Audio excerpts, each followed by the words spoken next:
तरीके से स्टार्ट हो सकता है स्पेशली पाकिस्तान में, इसके ऊपर हम आज बात करेंगे।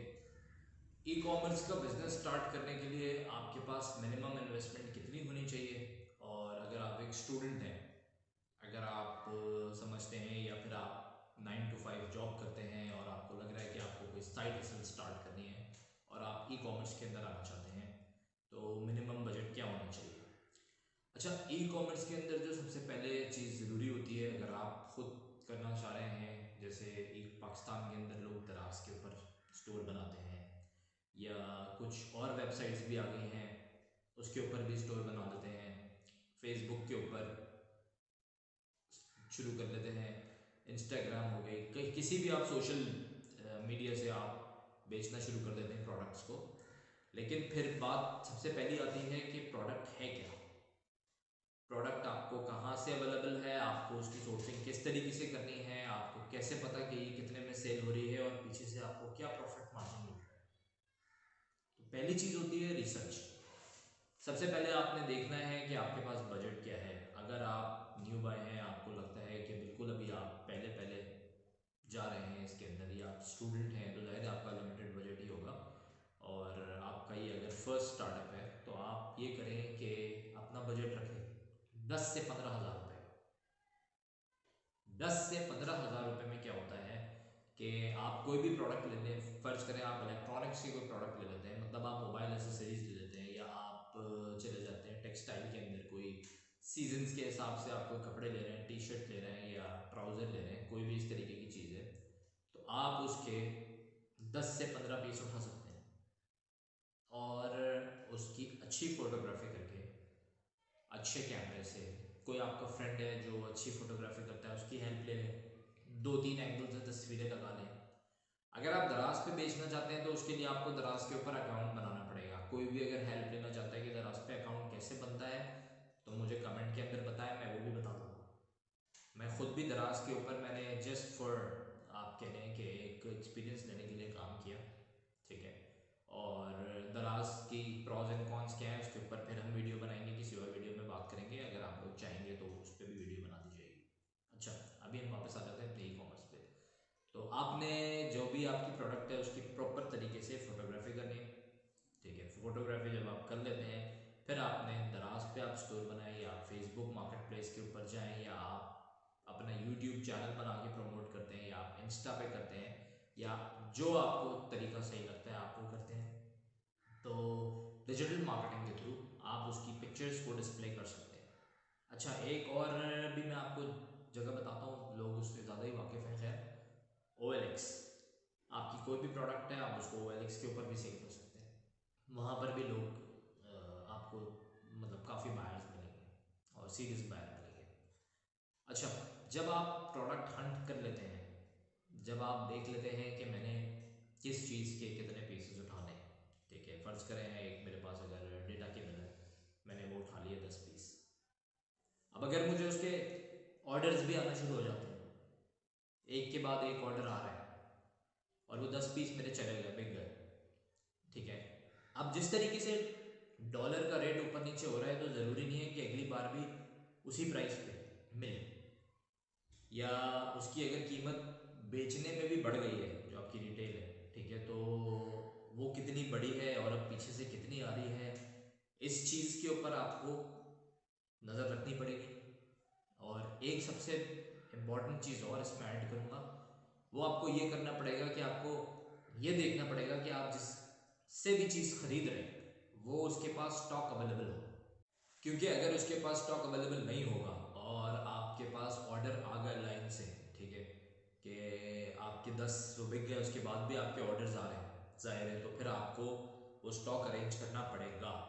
समटाइम्स होता है ऐसा, दराज के ऊपर मैंने काफ़ी लोगों को इस तरीके से देखा है कि वो उनके पास वो प्रोडक्ट बाकी नहीं बचती है और वो ऑर्डर इतने ज़्यादा आ रहे होते हैं, फिर वो परेशान हो रहे होते हैं, क्या करें, फिर बाज़ दफ़ा उनको थोड़ी सी महंगी भी उठानी पड़ती है।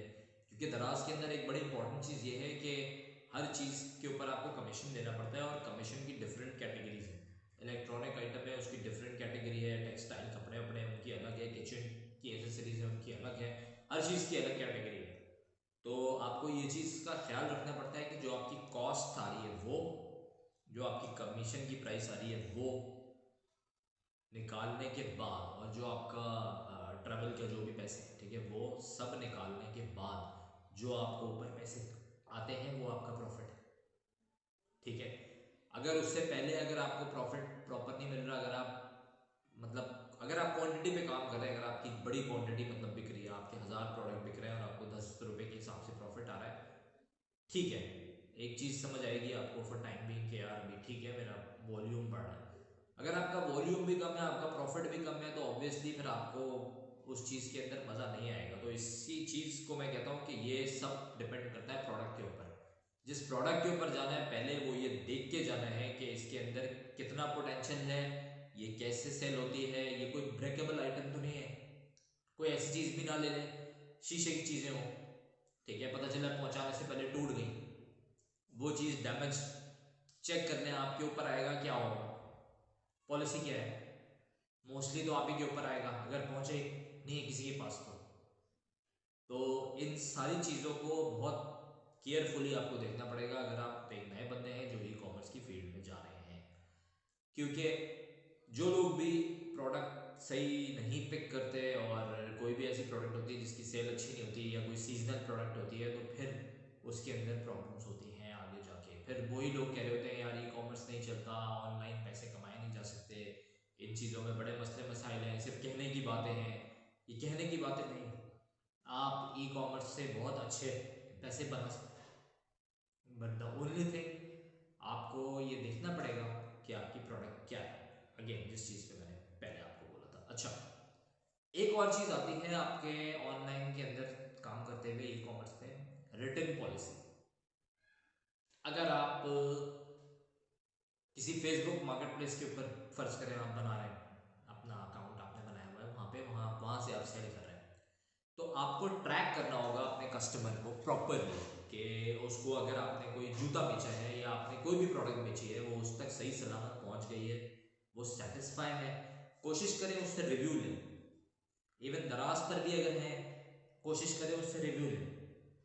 जो रिव्यू होगा ना आपके क्लाइंट का, ऑनेस्ट क्लाइंट का, वो आपके लिए बहुत काम करेगा। जब आपके पास अच्छे रिव्यूज होंगे, कोई भी आएगा आपके स्टोर के ऊपर, वो आपके अच्छे रिव्यूज देखेगा तो बोलेगा यार ये बंदा ठीक है, इसकी इसी के पास जाना है।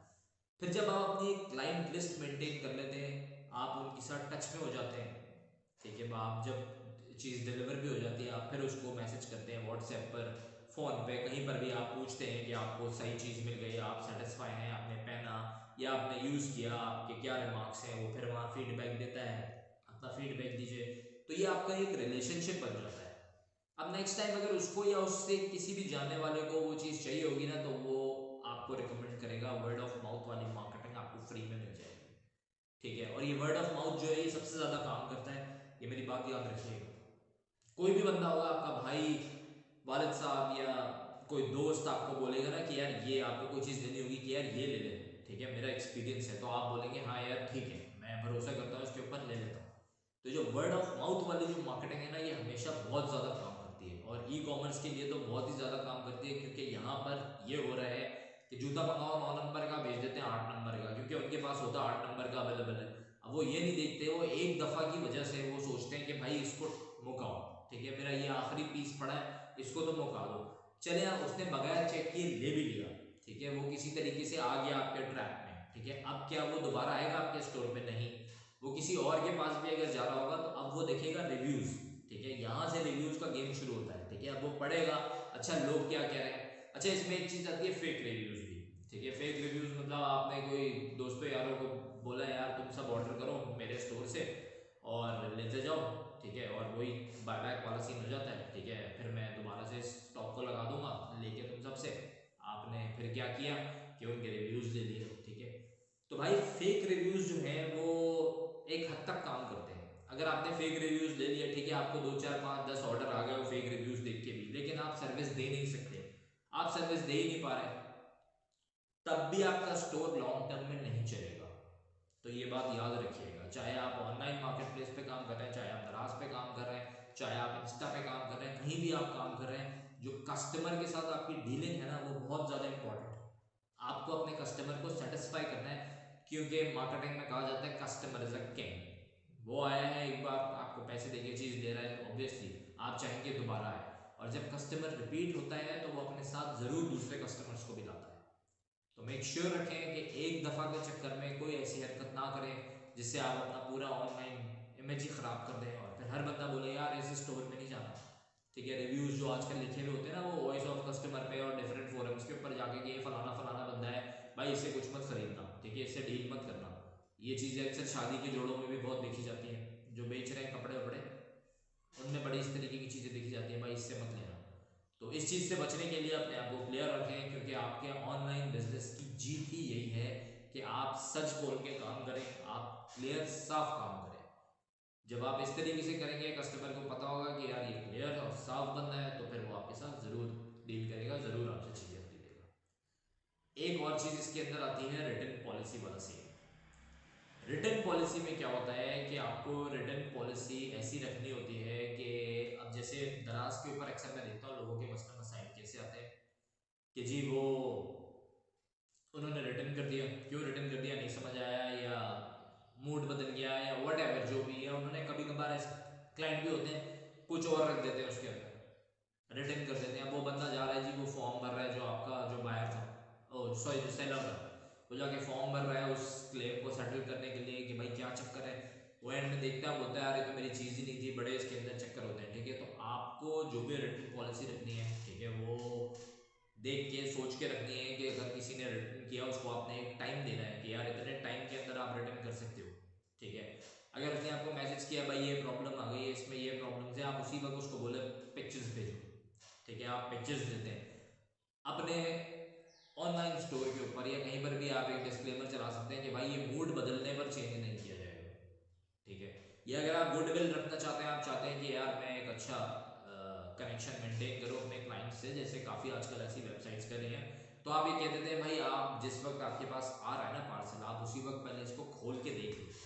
ठीक है, पहले आप खोल के देख लो, आप भले पहन के चेक कर लो, अगर रिटर्न करना है तो उसी वक्त कर दो। ये नहीं है कि आप रखने के बाद 4 दिन 5 दिन के बाद आप बोलेंगे नहीं जी मैं पहन के जिस दावत में जाना था चला गया, आज आके मैं रिटर्न कर रहा हूँ। ठीक है, तो अब ये किस तरीके की आपको पॉलिसी देनी है, क्या करना है, कैसे आपको लगता है आपकी गुडविल अच्छी बन सकती है और ऐसी चीज़ कि आपको भी नुकसान ना हो। मैं ये समझता हूँ बेस्ट चीज़ ये है कि आप उसी वक्त जब आपका पार्सल डिलीवर होता है, जो भी आपका ऑर्डर है, आप बोले भाई अभी आप खोल के देखिए, आप खोल के देख लें, जूते हैं उसको पहन के चेक कर लें, मोबाइल है उसको हाथ में लेके देख लें, जो भी आपको टर्न ऑन करके देखना है वो कर लें। ठीक है, अगर नहीं समझ आ रहा तो अभी के अभी उसको रिटर्न कर दें, इधर to keep it with you, और फिर बाद में आप ये करें। ठीक है, तो बेस्ट चीज़ होती है कि वो देयर एंड देयर वाले कहानी के ऊपर हो जाए। तो ये आपकी आ जाती है रिटर्न पॉलिसी। ठीक है, आपको किस तरीके से लेनी चाहिए। अच्छा, अब ई कॉमर्स में अभी हमने बात करी ऑनलाइन स्टोर्स की, दराज की और इन तमाम चीज़ों की। एक और चीज़ भी है इसके अंदर, वो है ड्रॉप शिपिंग। ड्रॉप शिपिंग में क्या होता है, किसी का माल उठा के किसी को बेचना। ठीक है, तो काफ़ी लोग हैं जो मतलब लैक ऑफ फंड्स होते हैं उनके पास और काफ़ी मसले होते हैं पैसों के, तो ड्रॉप शिपिंग उनके लिए एक चीज़ है। अभी मैं आज सिर्फ ये ऑनलाइन वाली ये चीज़ें डिस्कस कर रहा हूँ। ठीक है, कि आप अपने स्टोर पे किस तरीके से काम कर सकते हैं। अगर आप में से कोई भी ड्रॉप शिपिंग के लिए इंटरेस्टेड हो, ठीक है, शॉपिफाई या जो भी और ड्रॉप शिपिंग के तरीके हैं, कोई भी जानना चाहे, कोई उसके ऊपर वीडियो बनवाना चाहे, तो वो मुझे यहाँ पे कमेंट करके बताए। ठीक है, तो फिर मैं उनको ड्रॉप शिपिंग के ऊपर पूरी वीडियो बना के ज़रूर दूंगा। अच्छा, इसके साथ एक और चीज़, अगर कोई भी अपनी ई कॉमर्स साइट बनवाना चाहता है, ई कॉमर्स एप्लीकेशन बनवाना चाहता है, तो वो हमसे कांटेक्ट कर सकता है।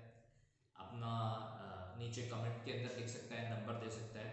ठीक है, तो उससे हम कांटेक्ट करेंगे, टेक्निकाइट्स वाले उससे कांटेक्ट कर लेंगे, और जो भी आपके नॉमिनल चार्जेस होते हैं, क्योंकि हम लोग कुछ एक इस तरीके की डेवलपमेंट कर रहे हैं कि जो क्लाइंट्स आए या जो कस्टमर आए जो हमारे साथ काम करना चाहें लोग, उनको भी फ़ायदा हो। ठीक है, और वो अपने बिजनेसेस जल्दी सेटल कर सकें। उनको एप्लीकेशन भी दी जाएगी, वेब भी दी जाएगी, और उनको पूरी एक स्ट्रेटजी भी दी जाएगी कि वो किस तरीके से ई कॉमर्स के स्टोर को जल्दी चला सकते हैं, और कौन सी ऐसी प्रोडक्ट्स हैं, प्रोडक्ट्स भी हंट करके दी जाएंगी जिनके अंदर फ़ायदा होता है। अच्छा, अब ई कॉमर्स पे काम करने का एक और तरीका भी है। ठीक है, आप अगर स्टूडेंट है, अभी तक जो मैंने बात की है उनकी बात की जिनके पास 10-15 हज़ार 20 हज़ार की इन्वेस्टमेंट है। ठीक है, अब आप कहते हैं यार मैं तो बिल्कुल जीरो पे हूँ, मेरे पास तो 1000-2000 ही पड़े होते हैं, मैं क्या करूँ। ठीक है, तो आपने क्या करना है, आपने बनना है वीए, वर्चुअल असिस्टेंट जो होता है। आप ढूंढते हो इन्वेस्टर। ठीक है, आप क्या करते हो, प्रोडक्ट्स को हंट कर लेते हो। आपको सबसे अच्छा बनना पड़ेगा प्रोडक्ट हंट करने में। आपने प्रोडक्ट हंट करी, आपने वो लगाया अपने एडवर्टाइजमेंट्स, ठीक है, आपने फेसबुक के ऊपर पोस्ट करी, आपने डिफरेंट ग्रुप्स में जाके पोस्ट करी, आपने इंस्टाग्राम पे पोस्ट करी, आपने यूट्यूब पे चैनल अपना बना लिया, ठीक है, उसके ऊपर भी जाकर आपने अपना बताया कि भाई मेरे पास प्रोडक्ट्स हैं, आप मुझसे प्रोडक्ट लें, तो वो 2000, 2500, 1000 जिसमें भी आपकी बात बनती है वो बन जाती है। और समटाइम उसी बंदे को जिसको ये होता है, जिससे प्रोडक्ट ली जाती है, उसी को वो बोलते हैं कि यार आप ही हमारा स्टोर चलाना है, आप स्टोर मैनेजर भी बन जाए, ठीक है। तो जब आप स्टोर मैनेजर बन जाते हैं तो अब वो या तो आपको कोई एक फिक्स सैलरी देगा, फिक्स सैलरी बड़ा नाम होती है इस चीज़ के ऊपर, ज़्यादा चीज़ होती है प्रॉफिट शेयरिंग, ठीक है, क्योंकि हर बंदा चाहता है कि यार जो सेल हो रही है उसके ऊपर एक कट आपको भी दे दूँ और एक कट मैं खुद ले लूँ। तो आपको फिर वो देखना पड़ता है आपके लिए क्या सूटेबल है, क्या आप किस चीज़ के अंदर ज़्यादा कंफर्टेबल रहते हैं, आप फिर उस चीज़ के ऊपर जाते हैं। तो वीएम आप उन लोगों के लिए है जिनके पास बिल्कुल भी इन्वेस्टमेंट नहीं है। तो ये 2 से 3 चीज़ें जो मैंने अभी आपको बताई हैं, ये किस तरीके से आप फेसबुक मार्केट प्लेस पे, दराज पे, या आप इंस्टाग्राम के ऊपर कैसे अपनी प्रोडक्ट सेल कर सकते हैं, कितनी आपको मिनिमम इन्वेस्टमेंट चाहिए, ठीक है, कहाँ से आपको प्रोडक्ट सोर्सिंग करनी है, वो आपकी प्रोडक्ट पर डिपेंड करेगा। अगर मुझसे आपको कोई हेल्प चाहिए हो, आप मुझे भी मैसेज कर सकते हैं, ठीक है, मैं आपको बिल्कुल बताऊंगा जो भी चीज़ होगी। और वीए किस तरीके से काम कर सकता है, ठीक है, वो किस तरीके से इसमें पैसे बना सकता है, वो लोग जो बिल्कुल स्टूडेंट हैं जिनके पास बिल्कुल भी पैसे नहीं है, उनकी बात थी वीए की। आई होप आपको वीडियो पसंद आई होगी, लाइक कीजिए, शेयर कीजिए, अगर चाहें तो चैनल को सब्सक्राइब करें इस तरह की अगर आप और